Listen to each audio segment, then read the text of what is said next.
My name is Dumelo Mokoena. I'm a 32-year-old working at Transnet. I've been at Transnet for about 10 years. And I'm also a representative for the United National Transport Union. I've been in that space for about 6 years. And I'm also part of the larger affiliate. I'm a member of FEDUSA's Youth Development Committee. In my experience, what exists at Transnet, since it's where I'm based, that helps or protects me from homophobic violence is all the policies that they have in place. Although the policies don't necessarily speak to or speak about the LGBTQI plus community, they speak about vulnerable people or vulnerable groups.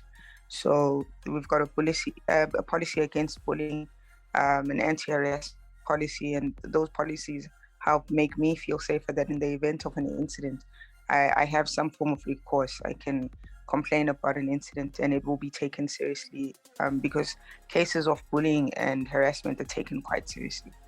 So that's what makes me feel slightly safer than in other spaces where it's harder to get some form of justice.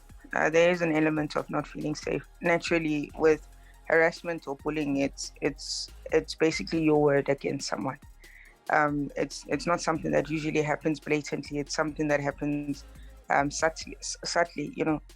People will make weird jokes and you'll be seen as oversensitive. So when it comes to reporting such incidents, I know that's something that would personally make me a bit nervous about complaining, because the burden of proof rely on me, and proving that such an event will be difficult. What needs to be put in place in the workplace is some form of education, educating people, because I realized that most discrimination comes from of ignorance or lack of knowledge.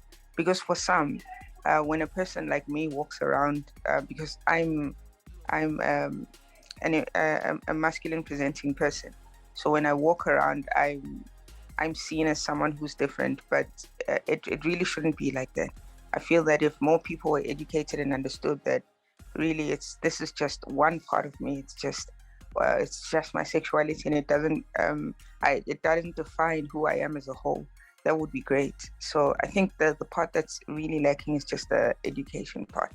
But I think the role that unions can play in ensuring that the LGBTQI plus community feels safer is just ensuring that in every space where we are a recognized union, there are policies that protect the individuals that are there. And in also ensuring that in the leadership of the unions, whatever unions, my union as well, that there are people who are like us, to show that we are truly represented. It always feels better when there's someone like me who's speaking on the things that affect me.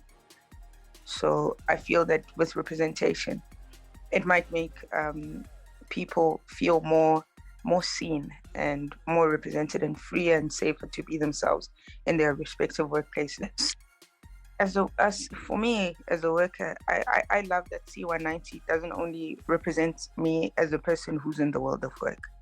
It also represents the people who are the job seekers.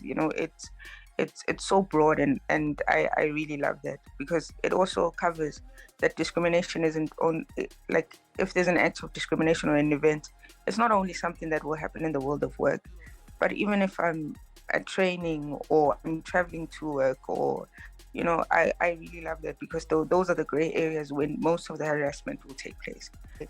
You see that there's a lot of work that still has to be done, but we are happy. Well, I'm happy to see that South Africa has ratified that C190, and yeah, it just shows progression.